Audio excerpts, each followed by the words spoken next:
नमस्कार, मैं हूं आपके साथ रश्मि सिंह और आप देख रहे हैं द यूपी खबर।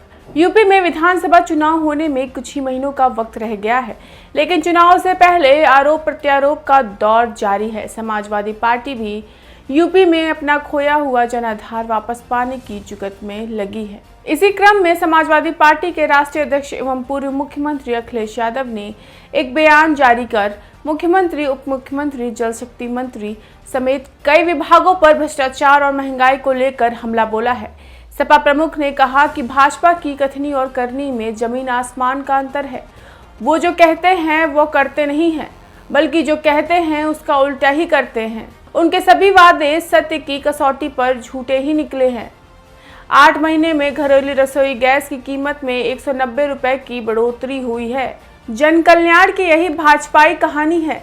किसानों को लेकर सपा प्रमुख ने कहा कि भाजपा ने किसानों की आय दुगनी करने का सपना दिखाया, लोग उसके भ्रम में जीने लगे।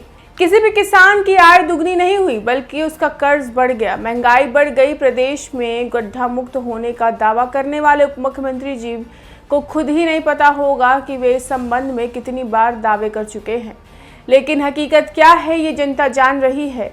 कहीं गड्ढे में सड़क है तो कहीं सड़क में गड्ढे। उप मुख्यमंत्री जी की गड्ढा मुक्ति के नए डेडलाइन देते रहते हैं। जब से भाजपा सत्ता में आई है, जनता को बस तारीख पर तारीख ही मिलती आई है। मुख्यमंत्री जी ने भी 4.5 साल में सड़कों की दुर्दशा नहीं देखी, क्योंकि वे हवाई यात्राएं करते रहते हैं। प्रदेश की सभी सड़कें गड्ढा युक्त हो गई हैं। पूर्व सीएम अखिलेश यादव ने नदी की सफाई को लेकर भाजपा सरकार को घेरा। उन्होंने कहा कि नदी की सफाई कराने का दावेदारों को गोमती की दुर्दशा नहीं दिखती है।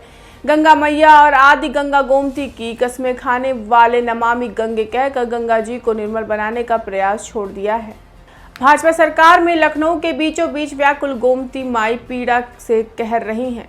जल शक्ति और नदी सफाई के नाम पर हजारों करोड़ों रुपए खर्च करने वाली भाजपा ने सिर्फ भ्रष्टाचार किया है।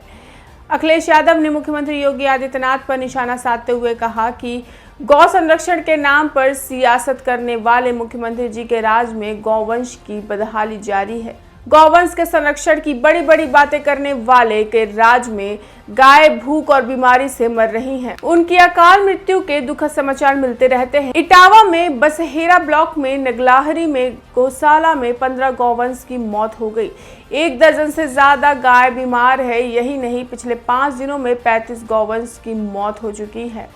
भाजपा की केंद्र सरकार हो या राज्य सरकार, दोनों ने जन सामान्य को तकलीफ देने के अलावा और कुछ नहीं दिया है। महंगाई, भ्रष्टाचार और कुशासन से सभी त्रस्त है। ये सरकारें सभी मोर्चे पर विफल रही हैं। सरकार की बदनामी तो देश के बाहर तक हो गई। जनता ने अब भाजपा सरकार को वोट की चोट देना तय कर लिया है। उनके सत्ता से हटाने और समाजवादी सरकार बनाने पर ही जनता को अच्छे दिनों का एहसास हो सकेगा। तो फिलहाल अभी तक के लिए इतना ही। नमस्कार।